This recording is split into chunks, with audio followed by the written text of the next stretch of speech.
خب من ریکوردم از همین الان زدم.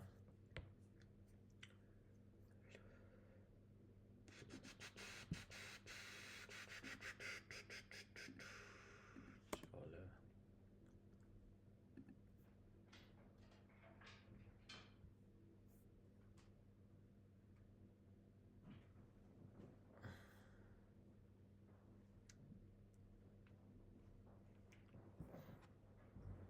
Investing local data میگه در سمت سرور پایگاه دادن در مورد ذخیره نمیشود، در عوض تمام داده به صورت لوکاله. در این جزء دقیقا نحوه سرویس استوریج فیلان تا وب استوریج ای پی و من پروتکلی که باشن داده به صورت جفتایی کل مقدار ذخیره کنی که تا وابسته هم. بچه اینو اینجا من چون میدونم که شما هم چیز بشه نمیخوام برم تو فاز آموزش، ولی دیگه چون میدونم که شما هم گیرید، نه اینجا یه پلاگینی داره فونت ایران نصب میکنید، راستچینگ میکنید، فونت عوض میکنید، اش میکنید.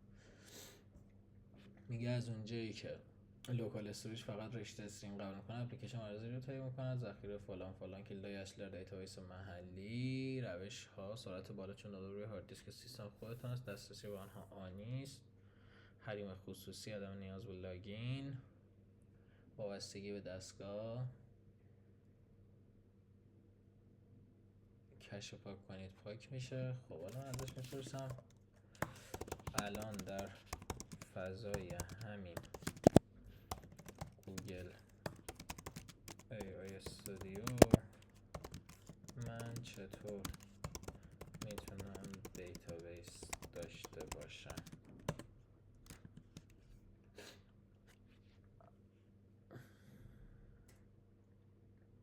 حالا تا این زرشو بزنه، ببین منتور پلتفرم سازی، من یه سری اصول هست در پلتفرم سازی که یک فایلی داشتیم من اینجا گذاشتم و از این استفاده میکنم.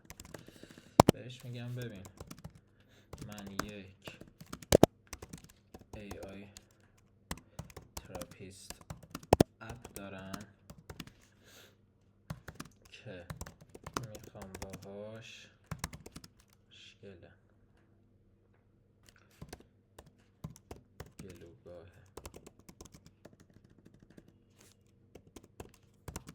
تراپی رو دقیقا اینا رو حل کنم. مشکل بیمار از لحظه ای که تصمیم میگیره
خیلی ساده است این اپ ها. یعنی من یه اومدم پرامپتی بهش دادم با یه سری دیتا داره از اون دیتابیسی که من بهش دادم میخونه برام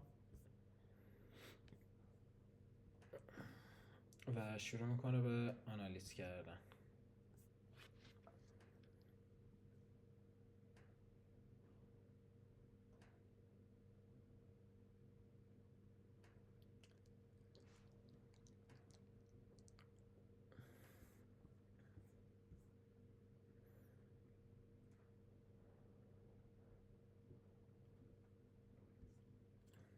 این اصلی که داره میگه اون اصولیه که من بهش دادم. اصولا مال من نیست، اینا جمیع سالها خوندن و بررسی کردن یه تعداد آدمه که نفر اولشون یه شخصیه که واقعا به گردن به گردن من حق داره. یعنی از اونم که ذهنیت من رو ایشون عوض کرد و کار جالبی کرد. میگه اصل شماره 2 10 برابر بهتر، 10x بهتر و آن باندلینگ کردن. طبق اصل شماره 2 شما نباید فقط کمی بهتر باشید. کاری که شما دارید انجام میدید مفهوم آن باندلینگ، جدا کردن اجزا. در حال حاضر پروسه تراپی یک بسته است، بسته باندل منظور بشه دیگه. آشنایی تاریخچه تشخیص درمان است. شما دارید بخش آشنایی تاریخچه را که معمولا با هزینه زمانی و مالی بالا انجام میشه جدا میکنید رو به نرم افزار انجام میدهید. شما دارید مانع بزرگ بریر پول و زمان رو برای کاربر هضم میکنید. اگه 10 جلسه اول به 3 جلسه مفید تغییر پیدا کنید، شما عملا محصول کاربر ارزان‌تر سریعتر که بدون اینکه از کیفیت کم کنید. طبق مرجع لسیزمور هرچی کمتر بهتر، در واقع بیشتر. تمرکز شما نباید روی درمان توسط AI باشه، بلکه باید روی آماده سازی باشه. این چیزیه که اصل داستانیه که من همیشه در موردش حرف زدم که آقا من نمیخوام که در فرایند درمان دخالتی بکنم یا خود درمان و اینا باشه. اینجا هم که میبینید دیگه خودش اومده توضیح بهم داده. نه حرفم اینه که شما هر چقدر هم نوب باشید در زمینه کار نرم افزار و اینها، اگر برید توش غرق بشید، ببینید یه غرق شدگی توش داشته باشید، قطعا نتیجه جالبی خواهید گرفت از نقطه‌ای که الان هستید حداقل. بلکه روی اساسی شما موقع باشه که دچار فیچر کریپ نشید و نخواهید نقش تراپیست را کامل بازی کنید. خندق داده این قوی ترین بخش استراتژی شماست. پلتفرم‌های نوآوری مثل دکتر روتو یا اسنپ دکتر هیچ دانشی از بیمار ندارن، آنها فقط یک دفترچه تلفن دیجیتال هستن. من بزرگترین مشکلم با لیستینگ اینه، با اینکه سالها کار لیستینگ کردم و پلتفرم که نه وبسایت ای کامرس داشتم، بزرگترین چالش این بوده که ولیوی اد نمی‌کنم در زندگی آدم‌ها. بعد بذارید همین الان لینک این چیزه رو، لینک این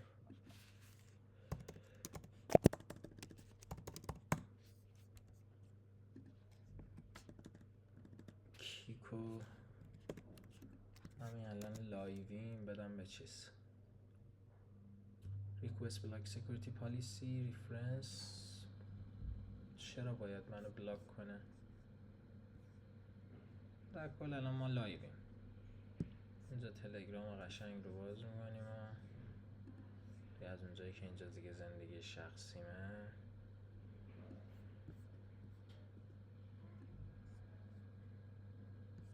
هم OBS عزیزم اینجا.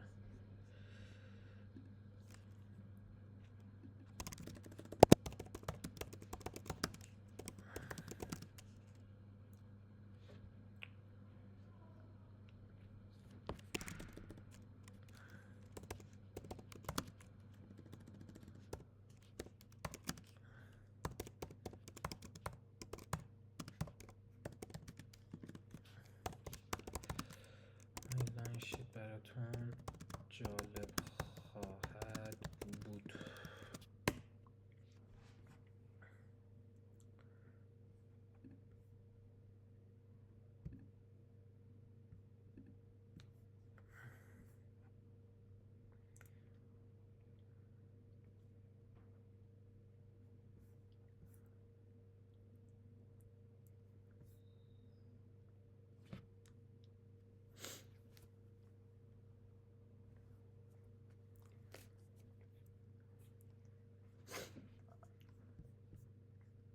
خب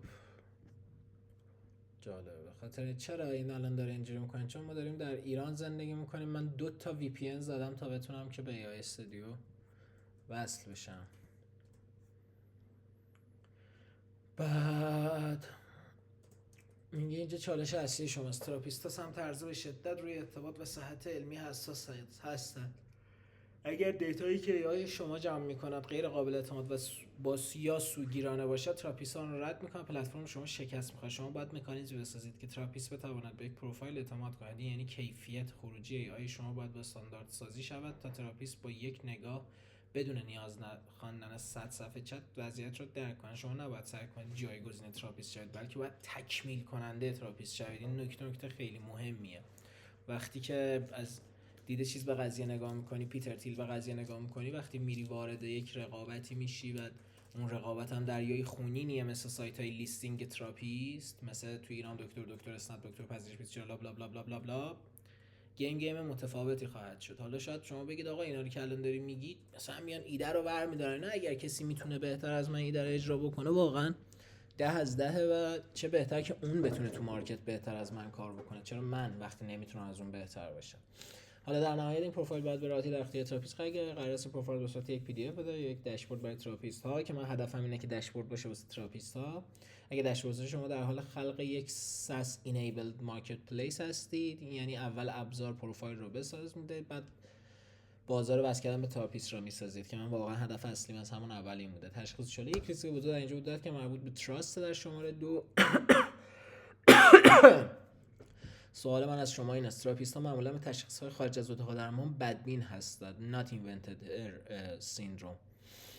استراتژی شما برای اینکه تراپیست این پروفایل AI به عنوان یک ابزار معتبر پزشکی روانشناسی بپذیرند و حاضر باشند بر مبنای آن درمان را شروع کنند چیست؟ این مربوط به لیکویدیتی فرست در سمت تراپیست هاست. حالا اینا شاید بگه مثلا اینا چیه و فلان و اینا، دیگه باید برید بخونید در تو استارتاپ و اینا دیگه. یعنی هر کلمه ای که اینجا میبینید شما میتونید برید در چت جی پی تی باز کنید، ازش بپرسید.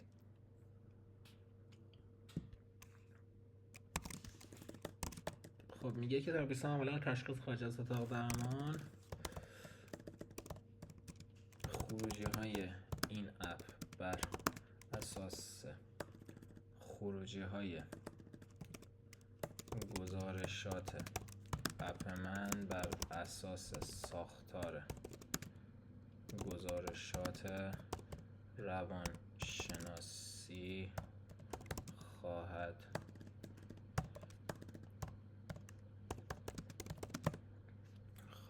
بود. مثلا همین این پلتفرم منتور سازی اینا رو همین میتونم بهش یه چیز اضافه بکنم، اینوستور اضافه بکنم، فلان اضافه کنم. چیز شخصی هم هست، فکر نمی‌کنم هیچ وقت اینو بلش کنم که یوزر بخواد استفاده بکنه، مگر اینکه مثلا همه بگن آقا ما می‌خوایم استفاده بکنیم و اینا. اگه نه، چون چیز به خصوصی نیست به نظر خودم. حالا مثلا شما، این من خودم از کجا میخونم کلا digitalfluency.guide APIs. شما اگر میخواید the age of AI and دنیای دیجیتال باشید، من پیشنهادم به شما سایت digitalfluency.guide. خیلی هم در سرچ و اینا بالا نمیاد. میبینید که از قسمت کانتنت از اینترو شروع میشه، فکر کردن AI و دیتا، بیزنس مدل، و از همه این چیزا مهمتر اول پلتفرم تینکینگ، بعد بیزنس مدل اینویشنه. دارم میگیرم که هم یکم آشنا بشید، بعدن چیز کنید. این تصمیم که خروجی بر اساس ساختار استاندارد گزارشات روانشناسی مثل MSE یا فرمول بندی‌های استاندارد CBT سایکوآنالیتیک طراحی کنید، چون شما دارید از اصلا بتونه برد استحقاق استفاده کنید. وقتی فرآیند گزارش بر تراپیست پیشنهاد میشه، نیاز نداره وقت صفحه هشدار دادم که اینجا یک لبه تیغ خطرناک وجود. بیا این تصمیم با اصول پلتفرم سازی کالبوت شکافی کنیم. خطر بایاس. من توی پرامپتم به این گفتم که به هیچ وجه من الوجوه من رو تاییدم نکن در صورتی که قابل تایید نباشم. موقع باشی که در تله کپی کردن صرف نیفته. گزارش روانشناسی سنتی معمولا طولانی، متنی و گاهی خاصه کننده هستند. طبق اصل شماره 2 تنکس بود. اگر شما فقط همون چیزی رو می‌دونید که یک دستور انسانی میسازد، شما فقط کمی ارزان‌تر هستید، نه 10 برابر بهتر. گزارش شما باید دیتا دریون باشد، به جای صرفاً متن از نمودار تغییرات حقوقی یا ابر چارت ورد، ابر کلمات که از تحلیل سطح چت استخراج شده است و نمیتونید انجام مثلا بیمار در 3 هفته گذشته 5 بار کلمه فلان رو چیز کرده است. کلمه پدر رو استفاده کرد، لحن کلامش مضطرب شده است، یعنی 10 برابر بهتر. تراپیست‌ها شکاک هستند و حق دارند. اگر گزارش بگوید بیمار دارای افکار خودکشی است، تراپیست نمیتواند کورکورانه بپذیرد. گزارش شما باید تعاملی باشد. اگر نتیجه‌گیری می‌کنند که بیمار اضطراب اجتماعی دارد، باید قابلیت کلیک وجود داشته باشد تا تراپیست دقیقاً آن 5 خط چتی که منجر به این نتیجه‌گیری شده است را ببیند. این کار تراست میسازه. البته اینا رو بگم اینا در نهایت با درخواست خود کاربر قرار اتفاق بیفته، به هیچ وجه قرار نیست چیز بشه. شما در حال حاضر روی ارزش‌ها برای بیمار تمرکز مشتری واقعی گزارش شما تراپیست است. اگر این گزارش بتواند ریسک ترک درمان را پیش بینی کند، برای تراپیست ارزش مالی مستقیم دارد. اینجا با اصلای خود من مشکل داره، یعنی من خودم هپی نیستم با این قضیه. اسنپ پدر صاحب ما در برده. اما من یه روش دیگه هم پیدا کردم که گوشیمو میذارم تو اتاق کار میکنم، خیلی هپی ترم باهاش. یه ویدیو از آذرخش مکری هست که برات میذارم توی کانال احتمالاً که ببینید چقدر حرف جالبی در رابطه با ریتالین و ADHD میزنه. اینجا رو باید ببینم که منطقی به نظر میرسه از لحاظ اصول بیزنسی ها، نمیدونم خیلی هم شاید نباید چیز بشه. حالا این فیدبک برمیگرده به اصل شما رو دیتا موت و الگوریتم شما رو برای بیماران باید دقیق‌تر کنه. اگر فقط یک گزارش پی دی اف به طرف بدهید، این حلقه ارزش رو از دست دادید. حالا من میتونم بابت هر چیزی جواب بدم، به سوال بکنم و اینا، و این خیلی کمکم داره میکنه که من بتونم کلیرتر به قضیه. مثلا این منتور دیجیتال فلوئنسی هم توش درست کردم. بعد جونم برای شما بگی که دیگه به این صورت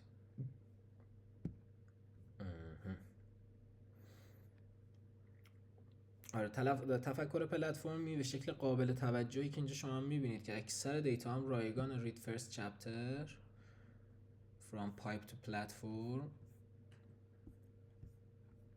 company customer چقدر دقیق با دیتیل توضیح میده. new model for communication in digital world.